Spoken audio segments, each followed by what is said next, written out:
राधे राधे। हरे कृष्णा। हरि नाम के जाप से पवित्र होती है आत्मा। एकादशी व्रत से खुलते हैं मोक्ष के द्वार। जय श्री हरि। आप सभी भक्तों का स्वागत है हमारे इस पावन आध्यात्मिक वीडियो में। आज हम जानेंगे उस एकादशी की कथा जिसके बारे में स्वयं भगवान श्री कृष्ण ने कहा था कि यह व्रत अश्वमेध यज्ञ के बराबर पुण्य देने वाला है। जी हाँ, हम बात कर रहे हैं कामिका एकादशी व्रत कथा की। इस दिव्य दिन पर भगवान विष्णु की भक्ति से सारे पाप नष्ट हो जाते हैं और आत्मा को मिलती है परम शांति। तो आइए जानते हैं कामिका एकादशी व्रत की महिमा, पूजा विधि और प्रेरणादायक कथा जो आपके जीवन को बदल सकती है। अगर आप भी जीवन में शांति, मोक्ष और पापों से मुक्ति पाना चाहते हैं तो इस वीडियो को अंत तक जरूर देखें। आइए शुरू करते हैं कामिका एकादशी व्रत कथा। अर्जुन ने कहा, हे प्रभु, मैंने आषाढ़ माह के शुक्ल पक्ष की देवशयनी एकादशी का सविस्तार वर्णन सुना। अब आप मुझे श्रावण माह के कृष्ण पक्ष की एकादशी की कथा सुनाने की कृपा करें। इस एकादशी का नाम क्या है, इसकी विधि क्या है, इसमें किस देवता का पूजन होता है, इसका उपवास करने से मनुष्य को किस फल की प्राप्ति होती है। भगवान श्री कृष्ण ने कहा, हे श्रेष्ठ धनुधर, मैं श्रावण माह की पवित्र एकादशी की कथा सुनाता हूँ, ध्यान पूर्वक श्रवण करो। एक बार इस एकादशी की पावन कथा को भीष्म पितामह ने लोकहित के लिए नारद जी से कहा था। एक समय नारद जी ने कहा, हे पितामह, आज मेरे श्रावण के कृष्ण पक्ष की एकादशी की कथा सुनने की इच्छा है, अतः आप इस एकादशी व्रत की कथा विधान सहित सुनाइए। नारद जी की इच्छा को सुन पितामह भीष्म ने कहा, हे नारद जी, आपने बहुत सुंदर ही प्रस्ताव किया है। अब आप बहुत ध्यान पूर्वक इसे श्रवण कीजिए। श्रावण माह के कृष्ण पक्ष की एकादशी का नाम कामिका एकादशी है। इस एकादशी की कथा सुनने मात्र से ही वाजपेय यज्ञ की फल की प्राप्ति होती है। कामिका एकादशी के उपवास में शंख, चक्र, गदाधारी भगवान विष्णु का पूजन होता है। जो मनुष्य इस एकादशी को धूप, दीप, नैवेद्य आदि से भगवान विष्णु की पूजा करते हैं, उन्हें गंगा स्नान के फल से भी उत्तम फल की प्राप्ति होती है। सूर्य ग्रहण और चंद्र ग्रहण में केदार और कुरुक्षेत्र में स्नान करने से जिस पुण्य की प्राप्ति होती है, वह पुण्य कामिका एकादशी के दिन भगवान विष्णु की भक्ति पूर्वक पूजा करने से प्राप्त हो जाता है। भगवान विष्णु की श्रावण माह में भक्ति पूर्वक पूजा करने का फल समुद्र और वन सहित पृथ्वी दान करने के फल से भी अधिक होता है। जतिपात में गंडकी नदी में स्नान करने से जो फल प्राप्त होता है, वह फल भगवान की पूजा करने से मिल जाता है। संसार में भगवान की पूजा का फल सबसे अधिक है, अतः भक्ति पूर्वक भगवान की पूजा न बन सके तो श्रावण माह के कृष्ण पक्ष की कामिका एकादशी का उपवास करना चाहिए। आभूषणों से युक्त बछड़ा सहित गोदान करने से जो फल प्राप्त होता है, वह फल कामिका एकादशी के उपवास से मिल जाता है। जो उत्तम द्विज श्रावण माह के कृष्ण पक्ष की कामिका एकादशी का उपवास करते हैं तथा भगवान विष्णु का पूजन करते हैं, उनसे सभी देव, नाग, किन्नर, पितृ आदि की पूजा हो जाती है।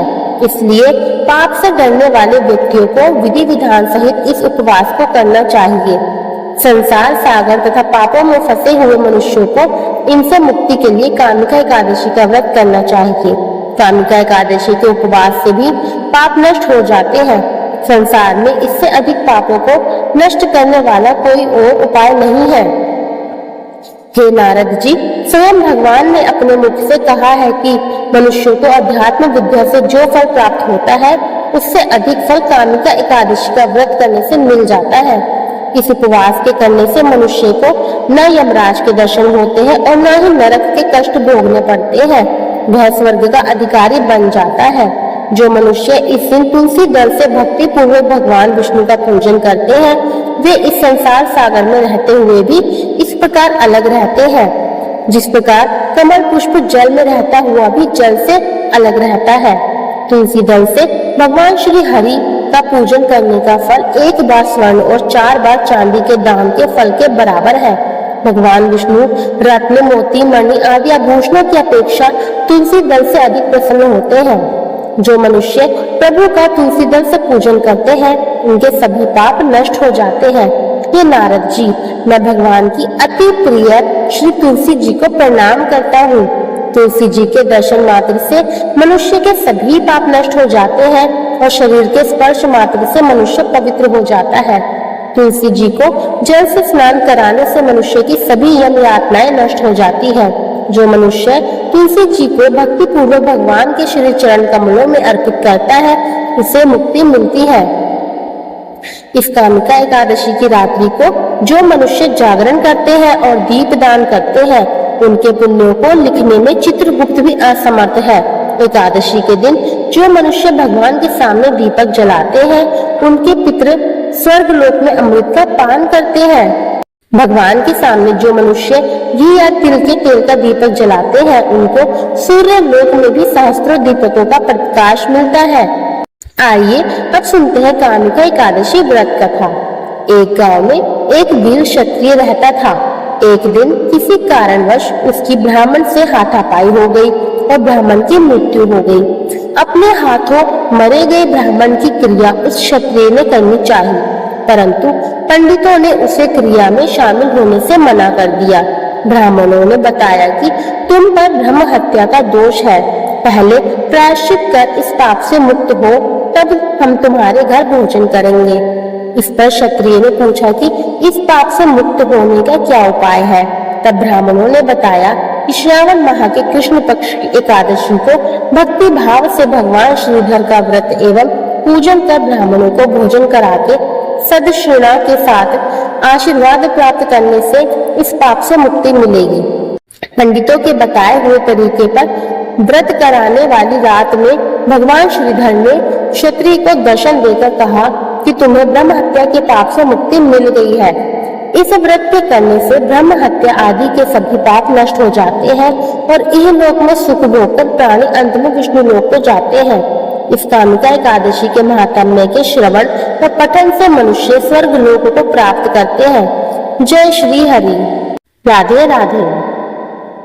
अगर आपको ये वीडियो ज्ञानवर्धक और प्रेरणादायक लगा हो तो कृपया इसे लाइक करें, शेयर करें और सब्सक्राइब करना ना भूलें, ताकि आने वाली धार्मिक कथाएं आप तक सबसे पहले पहुंचे।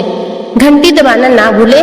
कमेंट में जय श्री विष्णु जरूर लिखिए। भगवान विष्णु आपकी हर मनोकामना पूर्ण करें। हरि ओम तत्सत।